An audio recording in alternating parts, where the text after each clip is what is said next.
Now, one person that, has said to be the original Diddy was Charlie Sheen. And Charlie Sheen, Diddy actually wanted to party with Charlie Sheen back in the day. So I'm going to read something here from MTV News, right? Read this little excerpt here. I know you're probably going, what the fuck are you going with this one? So, Diddy wants to party with Charlie Sheen, rapper React, right? Charlie Sheen is deeper than rap, it says. The man's name is being used as a euphemism, while his outbursts, whether unfortunately or fortunately, are now a part of our everyday vocabulary. Charlie Sheen is the talk of the net, especially after yesterday's March 1st 1-hour special on ABC. Of course, he had some outbursts then. In the interview with ABC's Andrea Canning, Sheen discussed the two goddesses that reside with him, the cancellation of 2.5 Men, and the allegations against him for the drug abuse and the domestic violence. Before we could turn off the TV, Sheen was waiting for us on Twitter within 17 hours, okay? Now let me just jump down here.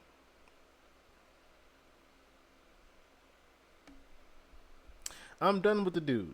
I'm going to let Charlie live his life. That was from Bun B. After ABC's 2020 special, Diddy reached out to Charlie Sheen. Charlie Sheen, can you please send me the address to your house? I've been dreaming about a party like this all my life. Winning. See you soon. Diddy. Charlie Sheen responded to Diddy minutes later. Get dressed, my man. Sending the driver. Now, I know you guys are probably wondering yourselves, why am I mentioning Charlie Sheen? Well, Charlie Sheen, like I said, was said to be the original diddler. The original diddler. On the list of Hollywood stars accused of rape. The report. Charlie Sheen has just found himself on the list of Hollywood stars accused of rape. The reports come from the National Enquirer, and they claim Sheen is finally being unmasked after multiple sources stepped forward to confirm that the HIV-infected actor raped child star Corey Haim on the set of Lucas in 1986. According to the story, Sheen, then 19, convinced Corey, then 13, to have sex during the production of the film. And after they did, Charlie became very cold and rejected him. In fact, when Corey wanted to fool around again, Charlie was not interested. The story also mirrors the shocking tale by Haim's friend Cory Feldman, who wrote in his tell-all memoir that at some point during the filming of Lucas, an adult male convinced Haim it was perfectly normal for older and younger boys in the business to have sexual relations. So they walked off to a secluded area between two trailers during a lunch break. But Feldman never named Sheen in his book. However, a former child actor close to Haim backs those claims and adds that Haim and the Wall Street star actually had sex again, this time when Corey was in his 20s. But he didn't like it, and he was finally over Sheen. The National Enquirer claims to have contacted more than 100 people spread across 10 states about the story, and they say dozens have gone on the record.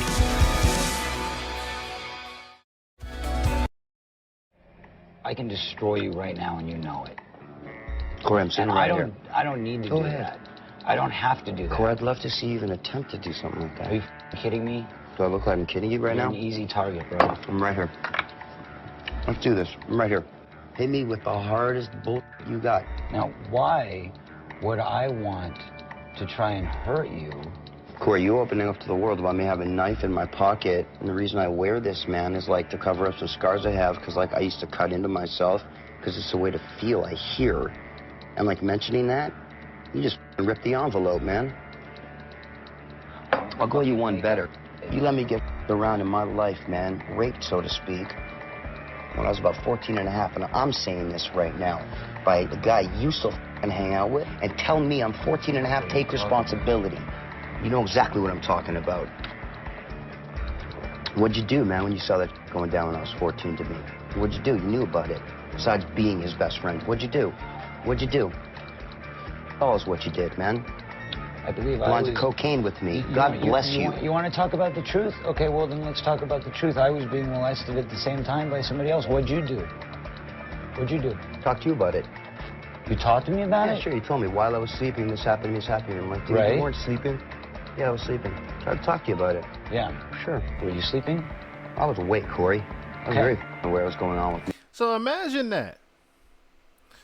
Cory Feldman and Corey Haim both were raped and molested by the same exact actor, Charlie Sheen. So who might take this to go Okay. would be the probably smartest thing to do. You know what? Corey, You want to put all that shit on the man, table? You before want about all just that? put you in the ground, kid. Okay. Really, it's not Okay. good. Me around you is detrimental for my health, man. You're really, really, really, really up in your head, kid. And I really don't want to be your friend anymore. I can't. I can't. It's not that I don't want to be. I can't. Well, that's where it's at. I can't. So, unfortunately, what would happen after that would be the demise of Corey Haim. And Corey Haim, they said, had, a fight with drug addiction as well. But needless to say, the reason why he even had so much struggles with different things as far as the drug addiction and the depression and all that was because of that molestation that happened and the pedophilia that was happening in Hollywood. And that guilt literally ate Corey alive. So Corey Haim actually died of, ironically, pneumonia. Yeah. So did Kim Porter die of pneumonia. Now, real quick, I just want to play Corey Haim's mother. We have a GMA exclusive now. He seemed poised to become one of the best actors of his generation, but instead his larger-than-life persona soon eclipsed his artistic promise. Guys, call Corey! By the end of the 80s, he and his friend Cory Feldman, known as the Two Corys, were scoring big at the box office with hits Lost Boys Yeah, well, what happens if my mom is dating the head vampire? and License to Drive. He has a license and you don't. It seemed like all of Haim's real-life dreams were coming true. But the teenager who had come to Hollywood from Toronto with his mom when he was 12 was quickly sliding into a substance abuse nightmare. I felt guilty about myself, everybody, what I was doing, no work, this and that. Haim said he smoked marijuana for the first time at age 15, and by 19 he was fighting addiction to Valium and crack. Work dried up in the 90s, but Haim's addictions continued to spiral. He cycled in and out of rehab, as he told us in 2007. For me, rock bottom was I can't look in the mirror anymore. Are we in it? Finally, that same year, he was given a second chance in The Two Corys, a TV show about his relationship with Feldman. It's not personal to you to just love everyone in that movie. He was also getting some roles in films again, living with his mother Judy in North Hollywood, which is where she took these never-before-seen photos, her son caring for her while she battled cancer. But on March 10th, 2010, the moment his family and friends had always feared. Oh my God, my son is, listen, he is not breathing. 4 powerful prescription drugs were discovered in the home, but the autopsy ultimately found that the 38-year-old died from pulmonary congestion. A tragic end for the young man who once said, quote, "I want people to think I am just really, really good." And Corey Haim's mother, Judy, is with us here now. It's good to meet you, Judy. Good to meet you. I know that you have been battling cancer. How are you doing? Yes, I'm doing okay, considering, yes, I'm doing fine.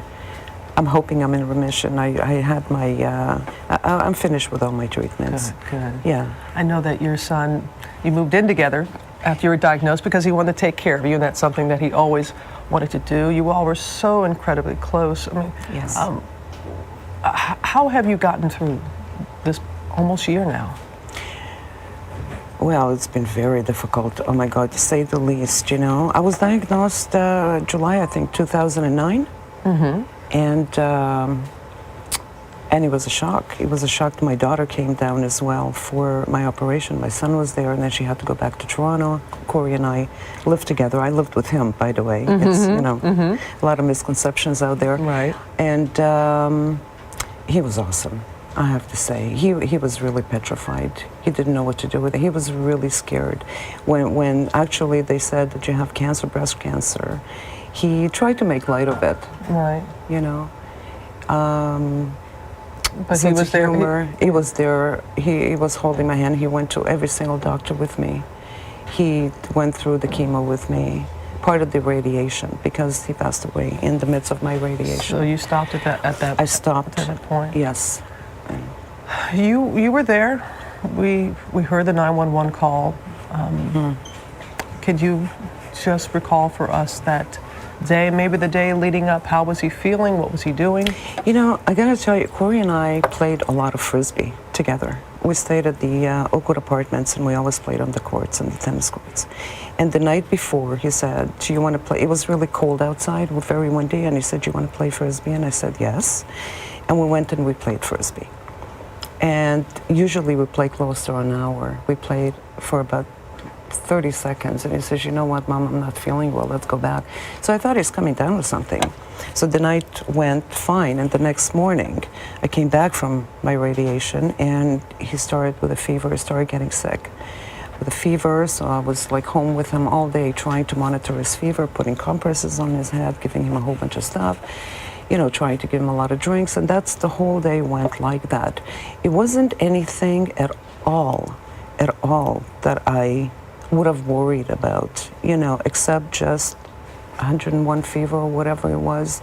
He told me that his chest and his back were hurting him. Can I please rub it? And I did with Vicks, back and forth.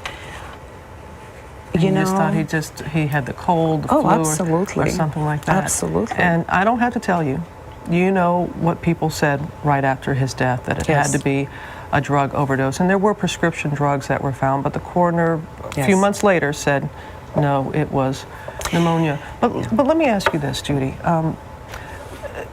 Your son was very open in talking about the struggles that he had with drugs. And that, I want to ask you, did he ever talk to you about the pressures of being a young star? How he that didn't attributed? have to talk to me about that, really. I mean, I was there from day one, you know, so he didn't. But, you know, aside from all of that, I know the struggles of Hollywood. He was doing fine. He was fully booked from his agent, Sterling Talent, fully booked for 2010. He was doing amazing. He was merely sick that day. He died in my arms. I knew it was nothing else, but I didn't know exactly what it was. I had to wait for the coroner's report and the autopsy and all of that stuff. Needless to say, even Cory's mom knew that it wasn't drugs that killed Cory. And it damn sure wasn't no sudden case of pneumonia either. Needless to say. But that type of guilt would then start to eat away at Cory Feldman. Well, actor Cory Feldman was a sensation as a child star. He lived the Hollywood life, befriending major celebrities like Michael Jackson and others. Now as an adult and with headlines every day about sexual harassment in Hollywood, Feldman says he feels compelled to repeat his long-held claims about what happened to him as a child actor. And he says what happened to other child actors like him. We have the ability to let our voices be heard and break the dam of silence.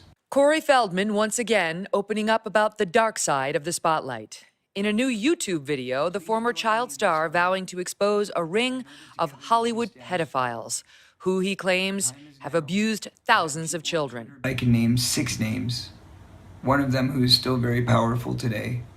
Feldman posting the video after launching an online campaign aimed at raising $10 million to fund his plan to reveal what he calls the truth. I propose to do this by making a film that'll be the most honest and true depiction of child abuse ever portrayed, by telling my own story in a very real way. We're fighters for truth, justice, and the American way. A 1990s teenage heartthrob, Feldman became best known for his roles in movies like The Goonies, The Lost Boys, and Stand By Me. Keep me on TV. Sure, we'll be heroes. But along with the fame, Feldman says he learned firsthand about Hollywood's big secret, one he's tried to tell for years without naming names. I can tell you that the #1 problem in Hollywood was and is and always will be pedophilia. And they're some of the richest, most powerful people in this business. And children aren't supposed to handle that sort of stuff. Humiliation. I know, I've been through it. But that's all over now. Feldman has long claimed that as young actors, he and fellow child star the late Cory Haim were molested by older men in the entertainment industry. Allegations he also wrote about in his 2013 memoir, Choreography. I've been living in fear and been living with this my entire life. But this morning, Feldman's latest proclamation drawing criticism from Haim's mother, Judy, who tells NBC News she wants her son's name left out of it, saying, quote, "If he finally decides to release names and tell the world who they are for the sake of more victims, I will be 100% behind him. But if he's waiting to release the names in the movie, I don't support that. He doesn't need $10 million to do it."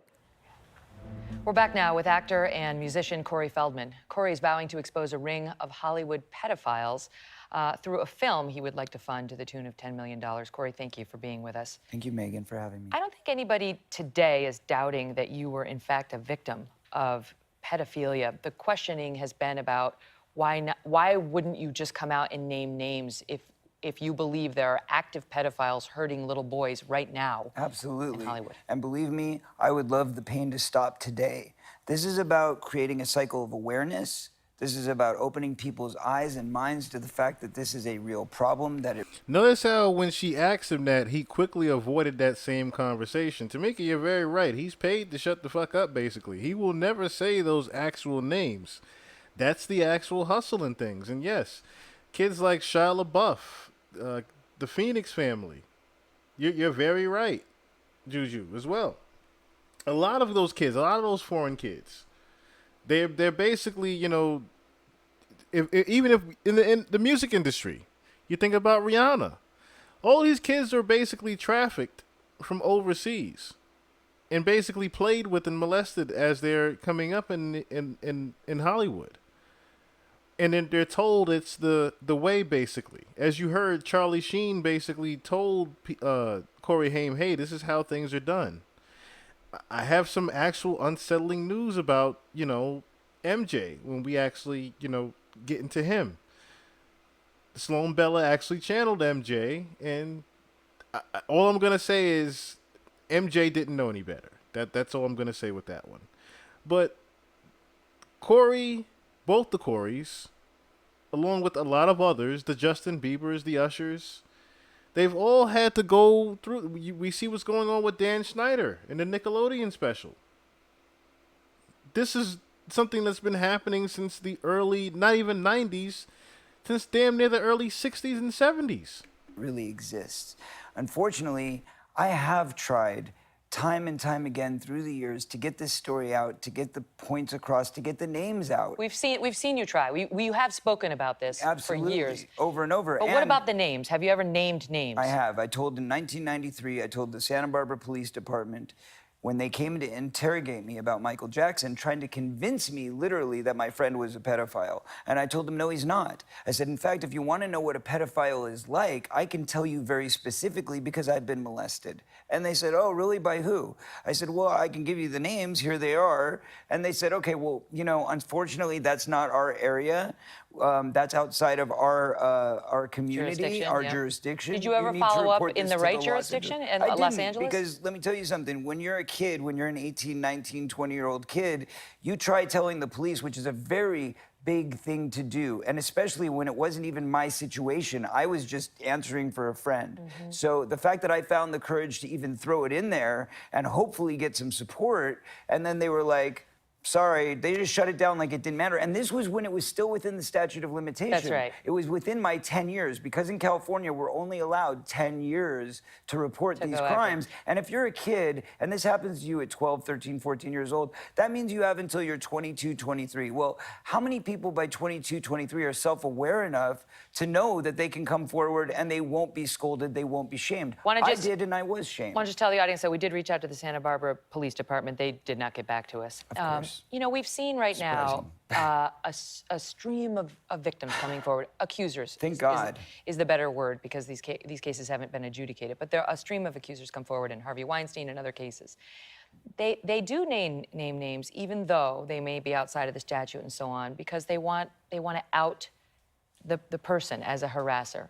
Yes and no. Why not? Many of them are within the statute, and many of the people in the Harvey Weinstein case, don't forget, got some kind of upside. I support these women that are coming forward, but at the same time, a lot of them took a deal to keep their mouths shut. They took a deal to go along with these forward advances so that they could help their careers.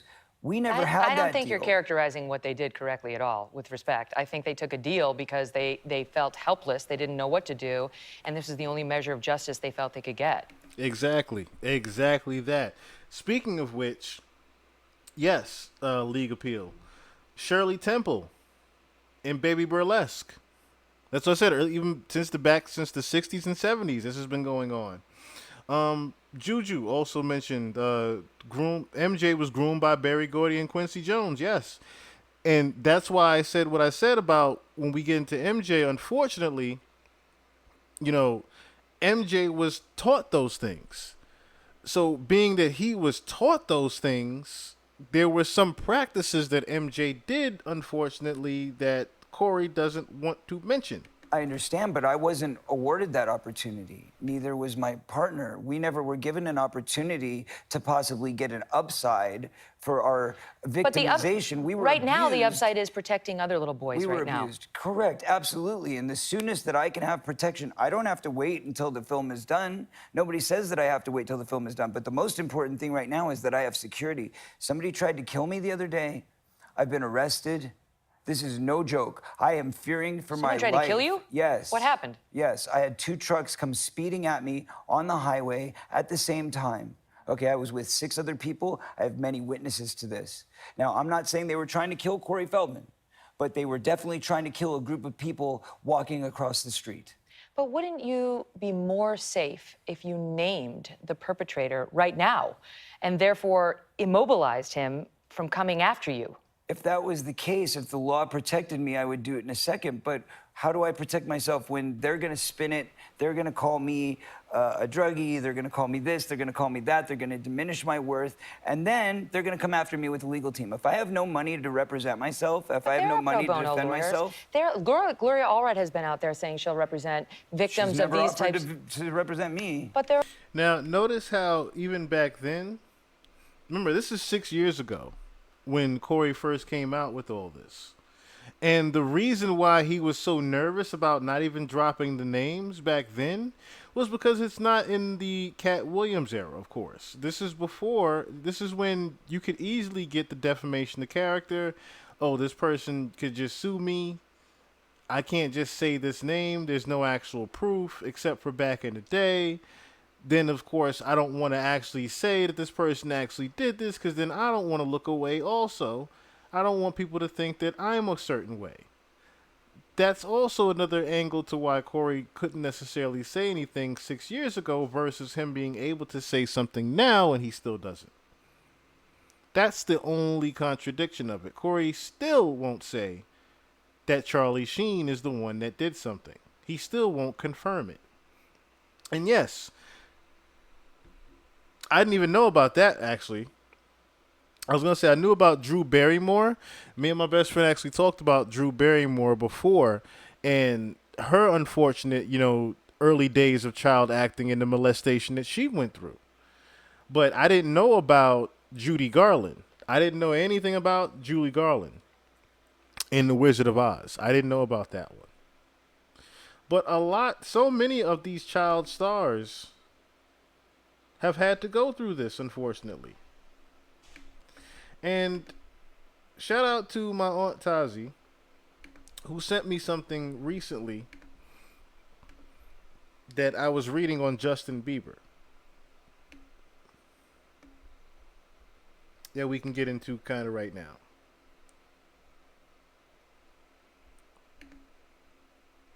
So, this came from steamit.com. Music industry, the gate to hell. Justin Bieber speaks out about pedophilia and the abuse in Hollywood. Now, we all know about Justin Bieber and his unfortunate days at Flavor Camp with Diddy. So recently, Justin Bieber was all over the news for abruptly canceling the rest of his Purpose World Tour. While his fans and media were angry at him, he never stated a reason for his decision publicly, and now it seems like we finally know the real reason.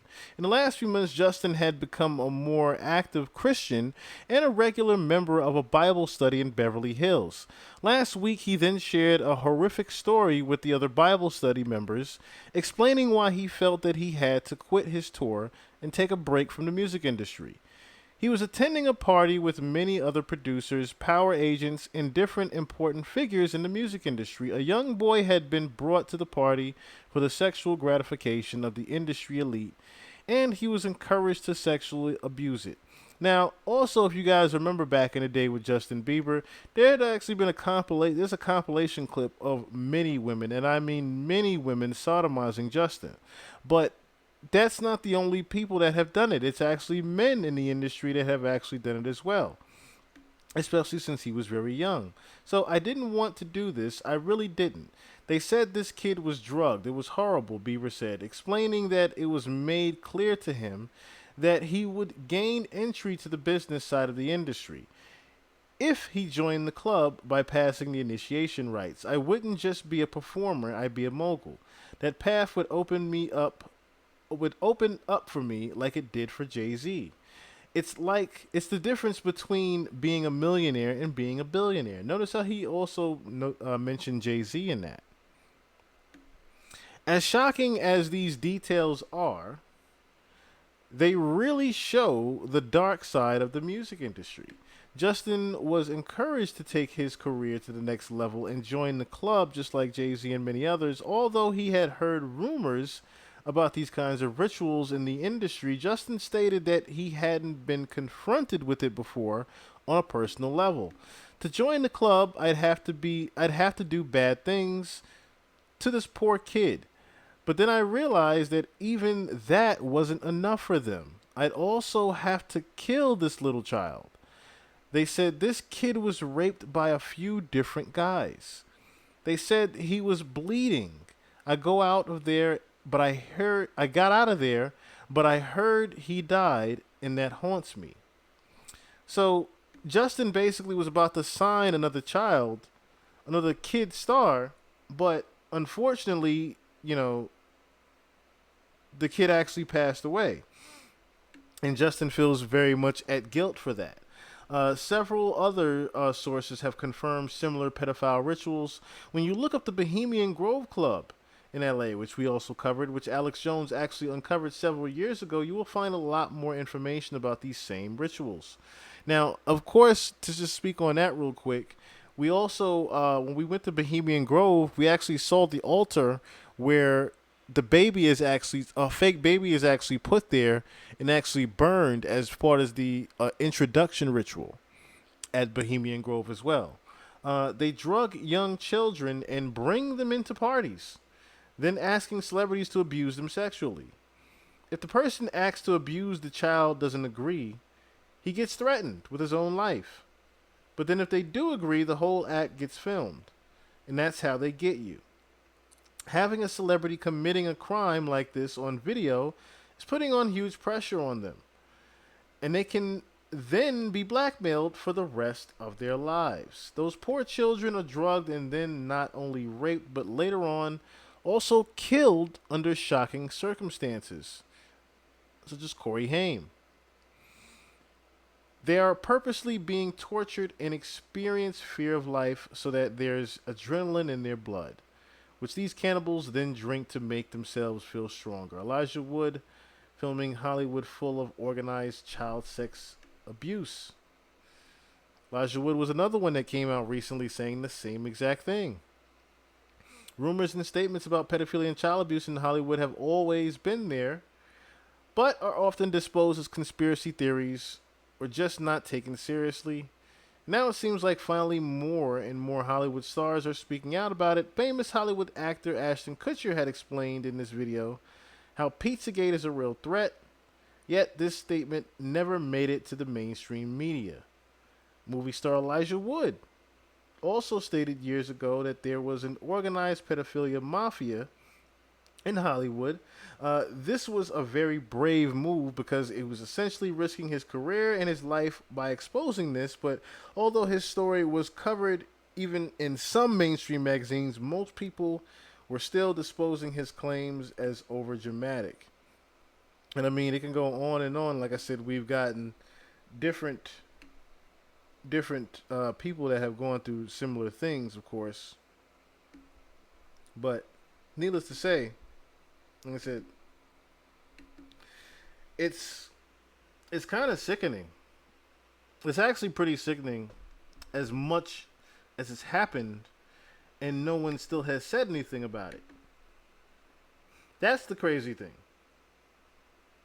Like, yeah, the sex trafficking that Diddy is being accused of, the domestic violence that Diddy is being accused of, but no one's talking about the child trafficking ring. No one's talking about the human trafficking ring that he's supposedly involved in. Allegedly. And the reason why, if you notice, the reason why the feds haven't come out with those tapes is because there's more celebrities and more public figures that are tied to this ring.